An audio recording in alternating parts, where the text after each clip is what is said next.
Great show, I promise you. You're watching Public Affairs. Berkowitz is my name, and politics is our game. And we will be doing some politics, but more so a lot of politics, because we have as our, but more so a lot of public policy, less politics, because we have as our guest Robin Steans. She is the executive director of Advance Illinois, a major reform organization, education reform organization throughout the state of Illinois. And particular, well, our focus is on Chicago. I think she knows a lot about Chicago education reform in Chicago as well. And so Robin Steans, just two questions here, and then we'll probably, this is gonna be a short show, maybe 5 minutes, so just stay with it, okay? But two questions we're gonna focus on to start with. There are a few subparts, but in 1995, when education reform started, some would say, in the city of Chicago, how many kids could read at grade level? 3rd grade, 8th grade, 12th grade, approximately. And as we tape this show on October 14th, 2012, how many kids in the Chicago public schools now read at grade level, 3rd grade, 8th grade, 12th grade? So that's a really straightforward question, and it's the kind of thing that as the public we ought to have a very straightforward answer to. And the reality is we don't, and let me tell you why. First of all, 1995, we had a very different test that we were giving. We've switched tests from the ITAP to the ISAT. We did that sometime in the early 2000s.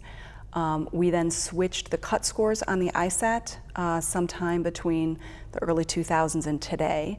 And the result is that if you look at the meets and exceeds over the last decade, there has been really strong and very consistent growth across the state, even stronger and even better growth for Chicago. It outpaced the state. So we should be feeling very good. The bad news is that the percent of kids who meet and exceed on the ISAT is not an accurate reflection of how kids are actually doing. If you really want to know how many kids are where they ought to be in 3rd grade, 5th grade, or 8th grade, what you really want to know is the percent that are exceeding. Those are the kids that are on track. And unfortunately, the percent that are exceeding in the state, while it's gone steadily up over the last decade, is across the state, it's closer to about 1/3. So if you look overall, what the state is telling us is about 85% of kids are where they should be for 3rd grade reading. If you look at the percent that are exceeding, which I think is a more accurate reflection of where kids really are, it's more like 1/3. 1/3. I have good news on that, though. 1/3 of the kids are where they should be. They're reading where they As should of be October in 3rd grade. 14th, 2012. Now, well, we're about to get the new, okay, the most recent close enough. scores will come out later this month. As we used to say, close enough for cable, okay, right. So, 1/3. And now I understand what you said about changing the tests. I understand what you said about changing the cutoffs, which makes it harder to compare 2012 to 1995. But I happen to have the best person in the world, possibly, to ask this question to, and I'm not being facetious. I mean, you're a person who went to Brown University, okay? Undergraduate major in Russian and who knows what, okay? Esoteric stuff. Then you got your credentials, teaching credentials at Stanford, one of the best places in the world to be, the greatest running track. But aside from that, seriously, I mean, you know. I didn't really spend much time on the running Condoleezza track. Rice, did you know Condi Rice? Okay. No. She's now authority on school choice. But putting that aside, and all kidding aside, Brown University, then teaching credentials at Stanford, then Order of the Coif. Folks, I won't go into that. It just means it's the greatest possible thing at the University of Chicago Law School to be Order of the Coif. So I have a well-credentialed person, an extremely smart person. Give us your best shot. Where was it in 1995? Oh, it was, look, my guess is, if we had an accurate, if we could take the same test and apply it back then, it was lower than it is today. I know it's lower, but give us your best shot. It's 1/3 now. Was it 5%? Honestly, was it 10? Was it 15? Because if you don't, I'll give my best shot, and I know a lot less about this. And folks, they want your shot. So you give us your shot. Right, but here's the thing. The thing is, I don't like to shoot from the hip on that. And what I can tell you with some amount of certainty is it was lower than it was a decade ago, and that it is significantly lower than it is today. I mean, the good news, what you really want to know, I think, is are we getting better? And there's good news and bad news there. No. Well, excuse me. You go ahead, but that's not really what I want to know. You can answer that if you like. I would think we should want to know. We should want to know a couple of things. We should want to know, are we getting better? We should want to know, are we getting better fast enough? We should want to know whether enough kids are getting where they need to go, and we should want to know what's happening to achievement gaps. And there are different answers to each of those. Let's take those last two, because it's only a half-hour show. Okay. Let's start with the achievement gap. What's happening to the achievement gap? Tell people quickly what the achievement gap is and what's happening to it. So one of the things that people like to take a look at, and appropriately so, is what are the gaps between white students and African American students and Latino students? What are the gaps between, middle and upper income students and lower income students? And what's happening with special needs kids, and are we leaving them behind? If you look at the racial gap in particular, we've gotten better. If you look overall, the percent of kids who are meeting and exceeding over the last decade, we have shrunk the achievement gap in at every level in elementary school. Give me some numbers. Golly, I'd have to look. I want to say best it's guess. shrunk. Well, it depends on whether Where you're is it now? talking Let's start now. third or eighth grade reading or Third math, grade. Let's or go whether you're third looking grade. at high Third grade school. reading. Third What's the grade black level reading- relative to the white level? Black and white. Third grade. They're probably about 20% apart, which is not good, but it was more like 30% before. I'd have to double check. And What's the a lot of numbers that give me? Okay, 20% apart. What is the number of reading for black kids in your view? Reading at grade level, black kids, third grade, 2012. Well, but see, but this is why it's a difficult question, and I really don't mean to be cagey. What I'm about to give you good news on overall. It's very messy to answer these questions because if you look at meets and exceeds, my guess is that if I refreshed my recollection, that the African American reading rate is probably about 60% meets or exceeds for the state, whereas white students are probably 85 or higher percent. And that has shrunk over time, and that's good news. White students meets or exceeds 85%? Or higher. Or higher currently, and black students? It's about 60%, I think. I'd have to go back and double check. No, I don't get but that. Here's the thing. Let me just interrupt to say, Yeah. I don't get it, because I thought you just said only, okay, you just said meets or exceeds. That's meets or exceeds. Give me the exceeds. Give me the exceeds level. That's what I was for about white to and do. black. If you look at exceeds, all of the groups have gone up very modestly over the last decade on exceeds, which is what you really ought to care about. Okay. And they've gone up about the same. And so the achievement gap, if you look just at exceeds, hasn't shrunk. That has stayed pretty flat, with everybody getting a little bit better, and that's good news. And there I want to say it's about a third. If my numbers hold true, then the African American is probably about somewhere in the 20 to 25% range, which is obviously not anywhere close to acceptable. So third grade, black kids in the Chicago public schools, in my view, interpreting what you say. Those are state numbers, by the way. All the Chicago numbers improved more probably rapidly. Worse. Do we have any numbers for Chicago? They're lower overall, but they've been improving more rapidly. Do we have any numbers for Chicago? Just assume they're a click down. I'd have to go back and check. There's a lot of numbers. Okay, so in the state of Illinois, in third grade, white kids are reading, a third of them are reading at grade level. We're talking state of Illinois, right? Yeah. Black kids, state of Illinois, maybe 25% reading at grade level. It's not good enough. And you said Chicago, what would be only 15% of kids in Chicago public schools are white, I think, right? Here's the point, though, In Chicago, though, just answer this question, then you can make the point. In Chicago, what percentage of white kids at the Chicago public schools are reading at grade level, and what percentage of black kids in third grade? Honestly, off the top of my head, You I'm don't know. not sure. Yeah, I'd have to go back and look. But let me tell you this. This is what's important. A couple of things to know. First of all, the state is about to fix this. So for the first time this spring, when the ISAT is given, the cut scores are actually going to be true college and career-ready cut scores. So we're not going to have this confusing meets versus exceeds. What does it really mean? What parents are going to get when they get the report card home on their kids, when they hear about their ISAT scores. When it says your kid is meeting standards or exceeding them, it means they're where they should be. And here's why that matters. It doesn't just matter because, as a parent, it tells me what I need to know if I've got a problem with my child and they're behind. But other states that have had higher standards all along, higher expectations on the tests, meet them. Turns out that when you tell families, students, teachers, and schools, this is where we need you to get, they do. So Massachusetts has had higher expectations on their tests. Their tests aren't really any better than ours. They've just had higher expectations on them. And lo and behold, people meet them. And their kids are no smarter, no more capable in Massachusetts. You're saying than they are here. Massachusetts has done more to narrow the achievement gap than the Chicago public schools? I'd have to go back. I pay attention to all 50 states, so I don't know if I can remember Here's what I want to focus on. Massachusetts achievement gap, but it's important to know that when you set expectations, people tend to meet them. And so raising our expectations as a state, I think, is going to be good for everybody. What the past 10 years tells us is that when we set them higher, everybody tends to improve. Now, and you keep going back to the state, and I understand Advanced Illinois focuses, it's a statewide organization, but you do look at Chicago as well as a separate unit. 25% of the state kids, of the kids in the state public, 25% of the kids in public schools in the state of Illinois, roughly, are in the Chicago public schools, right? It's about 20 to 22%. It's gone down. 400,000 students in the lot of Chicago kids. public schools, and the state of Illinois about 2 million, rounding off, right? About 25%. So it is important to be somewhat Chicago-centric. Even though your organization is statewide, a lot of our viewers are here in Chicago. So I want to do a little bit, cheat a little bit. And we'll cover as you've been doing state, but I want to focus a little bit on Chicago. And as you know, there was a teacher strike and there was a big brouhaha between the Chicago Teachers Union and the Chicago Public School management. There was a strike, it was settled, there's a contract. There was statewide legislation that was passed, as you know, last year. Your organization, assume, was heavily involved in that. Okay. So the short question is, did this contract that was just signed, the Chicago Teachers Union contract, does it do anything per se? I'm not asking about the state legislation on which it may be building. Did this contract improve the quality of education for the kids in the Chicago public schools? Well, the reality is that if you care overall about improving education for the kids, the contract is a piece of that. And so it's important to just keep the perspective that there's a whole series of things that are happening and need to happen in Chicago and the state.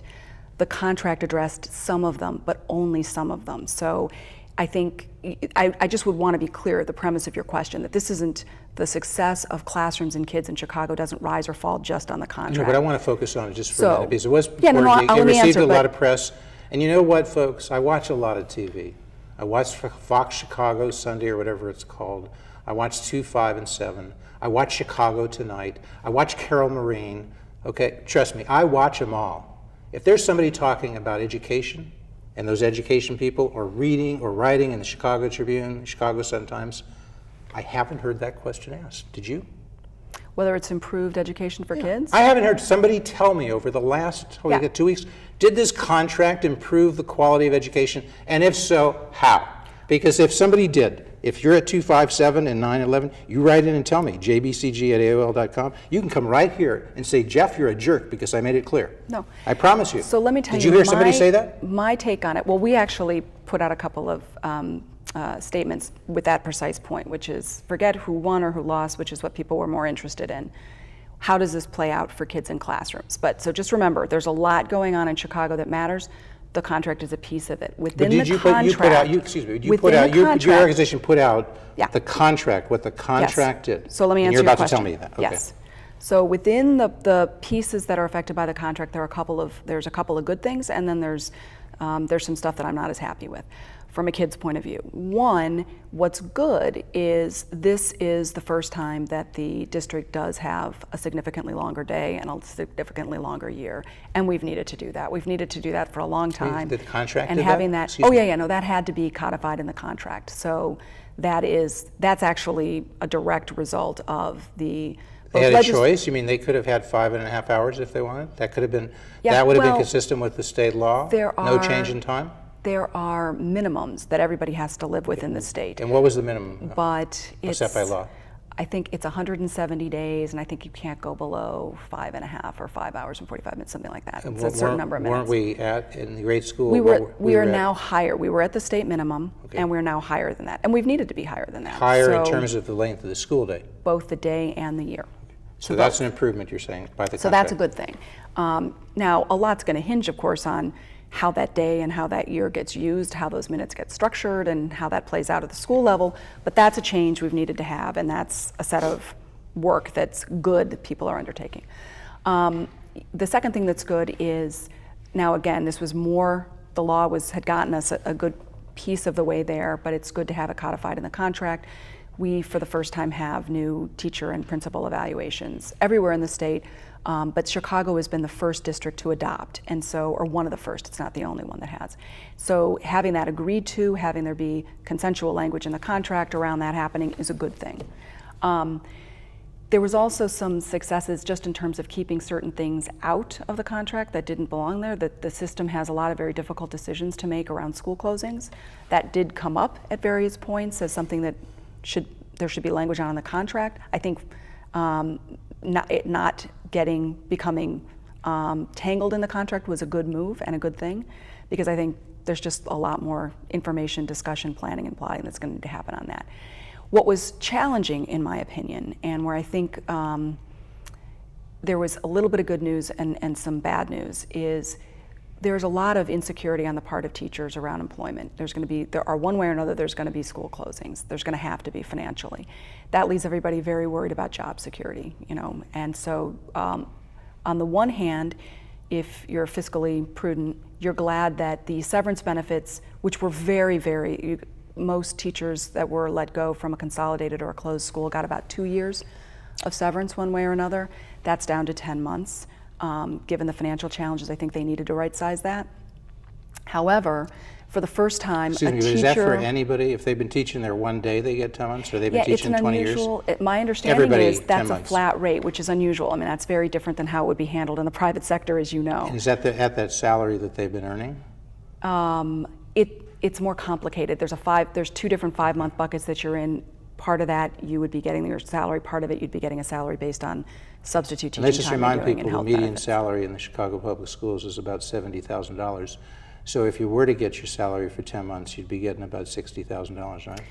So that's a healthy chunk of change for somebody who may have been teaching there for a year. Yeah, though, there are also people who are potentially been teaching there a long time. Yeah, why don't we ever vary the compensation in the Chicago Public Schools? We can't even do it for severance, let alone for people who've been doing a great job for 10 years. You wanted to give that person who's never been there for 10 years a substantial boost in their compensation. You can't do it. We can't even do it for severance on their way out. And you're telling me this is like one of the pluses? Well, what's one of the pluses? If you're going to treat everybody the same, you want to make sure that that is a more affordable, Why do we want to treat everybody the same? Why but is that affordable. A plus? I'm not saying that you should or you shouldn't. I'm saying in a world where that was going to be the parameter. But let me tell you one other piece about this that I think you'll be interested in. One of the other changes is one of the articles of faith in Chicago Public Schools has been that principals can hire their own teaching team. That sounds obviously basic, but that's not true in an awful lot of districts. In Chicago, that's been true for over 20 years. And for the first time, we sort of took a little bit of a step back from that. Where schools are consolidated, so if you have a school and I have a school and they merge, what's going to happen is, where a school is closed, kids are directed over to another school, a receiving school, let's call them. Any new positions that are created at that receiving school, the principal must hire teachers from the closed school in order of seniority if they're interested in the job. They have to be at least a proficient or better. They have to hire. With one very important limitation, that they have to have gotten good evaluations. So they're saying, look, if you've proven yourself to be a good teacher, you've got to hire them. No, now, my own view, you just Jeff, told me, wasn't it? It was my own Jessica, view is that's a bad. Jessica, your colleague, sort of, okay. Jessica Handy, she doesn't work in Advanced Illinois, okay. She works for Stanford Children. Colleague in the sense that you're both heavily involved personally in education reform. You both believe in this, and I mean that as a compliment, okay? So a colleague in that sense. But I think she told me, she was just on the show a few weeks ago, and I think she said prior to this period, prior to now, 99.4% of the public school teachers were evaluated as excellent. Yeah. So and the point is, so they're going to look at those evaluations to decide whether they have to hire these people. Forget it. They've got to hire them. They're all, unless the 0.6% may not have to be hired. In the short term, that's entirely correct. It's entirely correct. How can we do that? But who could think this is a good contract? And we'll get into this in a second. Why was J.C. Brizard, J.C., why was he fired? Because he pushed this to go to a strike? It should have gone to a strike. Well, if you have that kind of provision, oh my God, why did Rahm think J.C. had done something wrong? We'll come back to that. So first on the school closings, that's been our concern. I mean, you want a world where, particularly in a closing situation, the receiving school, that's a tough situation to be in. You're getting a lot of new kids. And what the experience has been, because remember, there have been closings some number for a period of years, that if you watch that, many of those schools have in fact hired teachers from the sending schools, the closed schools, because they know it's good for kids. If there's a good teacher there who wants to work there, that helps create a more familiar environment for students. So plenty of teachers were being hired. So we're of the view that the system was working in a way that was fair for teachers, good for kids, and made sense. So we think that was an unfortunate concession. Of course it was unfortunate, but here was the deal. Karen Lewis got what she wanted, substantial boost to teacher security. She doesn't want any schools closed, but they're going to close some. She'll have to live with that, okay? Barack Obama got what he wanted. No major long strike while he's running for president of the United States. Folks, there wouldn't have been a strike. I think if Barack could have waved a magic wand, and you know this, you know a little politics, there wouldn't have been a strike. And Karen Lewis wanted it, so it happened. For whatever reason, you can tell us why. But then Obama said, damn it, get that strike over with. Rahm, I'll give you the 50 million. I'll give you the 100 million. He's president of the United States. 50 million, 100 million, it's nothing. You don't think that phone call was made? Do you think Barack Obama wants going to be, people are going to be voting on November 6th? Would he like to have a strike, a teacher strike in his home city at that point? Am I saying something, and I know it's a tough thing to put you in the position, but I got one of the smartest people around in front of me who knows education. You went to the Chicago Law School. You got to know a little politics there. Your order of coif. Aren't I right about this? I have learned I am far too smart for all the reasons you've said to speculate on something that neither one of us knows whether it did or didn't happen, or whether Barack was on this show 6 times. He sat Look, where you were sitting. You don't think I know Barack Obama? But let's talk about this. What's worrisome about a strike, when you have a strike situation, one of the things, and we haven't had one in 25 years, and before that, 25 years ago, we used to have a strike every 3, 4 or so years.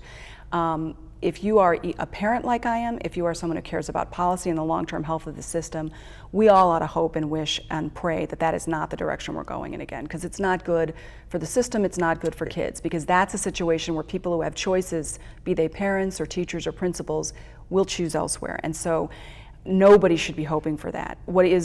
And while the other thing nobody should hope for is a lot of changeover at the superintendency level. But I am a glass half full kind of person, as I'm sure you've figured out. There is a glass half full moment here with Barbara Byrd Bennett coming in, who's got an awful lot of seasoning and an awful lot of experience. Explain to people whether who she it is. Makes sense. Barbara Byrd Bennett is the new superintendent of the new CEO of the Chicago Public Schools. She had been serving as the interim chief education officer. She replaces? For the past 6 months. She's replacing Jean-Claude Brizard. So she's been in the system for the last 6 months. She participated in the negotiations. She's got a good working relationship with both Karen Lewis, who's the head of the Chicago Teachers Union, David Vitale, who's the board chair for the Chicago Board of Education, with the mayor. If you want the system to come back together and start working more consistently and on the same page, this is a good, if somebody new was going to come in, this is a good moment for them to do it. What do you want for Advance Illinois as the executive director? What do you want? Do you want the system to come together and start working together? Is that the most important thing to you? There is no question that schools work best when everybody's on the same page. And you've got reams of data on this. Is that and sufficient, research. though? If everybody's on the same page, look, we've had people on the same page. We've had people on the same page in the Chicago Public Schools from 1995 to 2012. Trust me. Arnie Duncan, same page, no teacher strikes. And while you are you satisfied with what happened in the last 17 years in Chicago? Are you satisfied? Well, yes and no, and let me explain that. I am not satisfied until we have every kid where they need to be, and we're clearly not there, but you have to start from where you are. And if you look at Chicago, we have, the district has outperformed the state for the last decade. They needed to outperform the state, but in fact, they've made more rapid progress. When you look at their high school graduation rates, for example, the state's been basically flat. Chicago has improved its graduation rates by over 10-15%. That's a lot of from what to human what? From life. 1995 to 2007. Keep asking me all these. I've got so many numbers in my head, and I don't have a cheat sheet in front of me. Isn't it, look, 50%, here, I'll give you two numbers. I only press you, and I'm sorry for interrupting, trying to interrupt less. But we've got about 6 minutes left, I'm guessing, maybe 7, okay? In that period, we want to tell our viewers something about how performance evaluation has improved. It's a major thing. We can't cover that. We could spend the whole show on that. But you got to touch on that, okay, in that 5 minutes. And I want you, though, to take a big picture. I know you believe in this passionately. I want you to address the fact that kids in Inglewood and the surrounding areas are getting killed. Yes, literally killed, because they didn't learn how to read and they joined gangs, and that was the best opportunity they had, okay? And then kids are getting killed because there's a lot of fire going back and forth and they're just in the wrong place at the wrong time. And I have people who come on this show repeatedly and say they don't favor school choice, they don't favor opportunity scholarships, they don't favor charter schools. Lou Lang, state rep. I know Lou, I respect him, you probably know him too, he's a good guy. He doesn't favor charter schools, not even charter schools. What do you do about this? You favor charter schools, right? I think that they're a nice, healthy piece of... Would you like to see more charter schools? I'd like to see more good quality schools of any sort. So for me, any sort? Yeah. Would those If include school vouchers? You know, I'm actually, Advanced Illinois is not taking a position on So you're school neutral vouchers. on that? But on charters, you're a little more favorable? Yeah, that they have shown themselves to be a healthy part of the puzzle. Okay, so I just flashed this at you. Maybe you'll read this, maybe you won't. School Choice by Herb Wahlberg. I hold this up, folks, because, you know, this book was written 5 years ago, but hundreds of findings. It's not like this guy's a kook and he says, here's a finding, charter schools work. Hundreds of findings here, most basically on charter schools, some school vouchers. My point is not to make this show. We're not going to do that again, even in the remainder. Let me give you an example. I want you to acknowledge, just acknowledge, that there was an experiment in Cleveland. Our new CEO should know something about it. She was in Cleveland.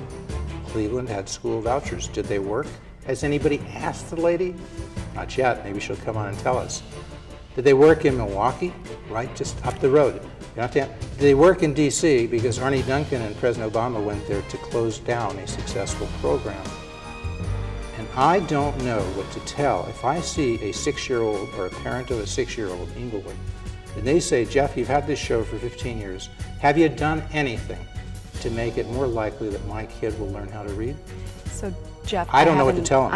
I have a nice example for you of where I think school choice, and particularly charter schools, comes together with broader public policy for the school system writ large, which is one of the things that CPS has been, the Chicago Public Schools have been a standout in, is they've improved their graduation rates at a dramatically more rapid clip than the rest of the country, from fewer than half of the kids. I want to say it's close to 60 or 65%. Not for black kids. Not good enough. Excuse me, not for black kids. But let me... That's weighted for the 15% let's come back to of that. white kids that are there. One of the things that the system has done very, very well is they actually looked at charter schools, and they said one of the things the charter high schools were doing particularly well on is they were in fact getting kids through high school and frankly on into college. So the system started to do two things.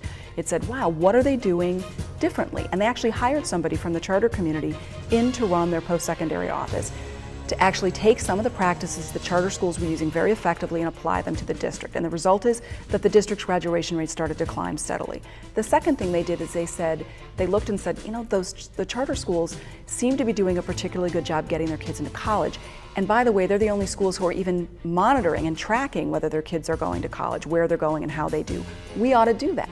And so they actually absorbed those practices as well. It's now common for the Chicago Public Schools as a district not only to track what happens to the kids through 12, but to follow them the following year. That was cutting edge, had never happened, and that is a case where you both had good outcomes for kids in the charter schools, but you tried to take those and expand them to the rest of the DIS system. Working well, to me, that's the way you want the charter schools to work. Can I interrupt just to thank you? We're going to continue to speak as the credits roll, but I very much want to thank our guest, Robin Steans, the Executive Director of Advanced Illinois. Thank you so much for coming. I hope you'll come back because we didn't go into in detail the performance improvements that will happen over the next few years and be implemented in the Chicago Public Schools as well as across Illinois. We didn't really deal with the school closings, which will be a major factor. How many will there be? We didn't deal with when does ROM really want to have charter schools replace those traditional public schools? And we didn't deal with, and you made this point very effectively, a lot of the people who study charter schools and school vouchers say they both have a positive impact because kids can learn how to read, write, and they're not doing that.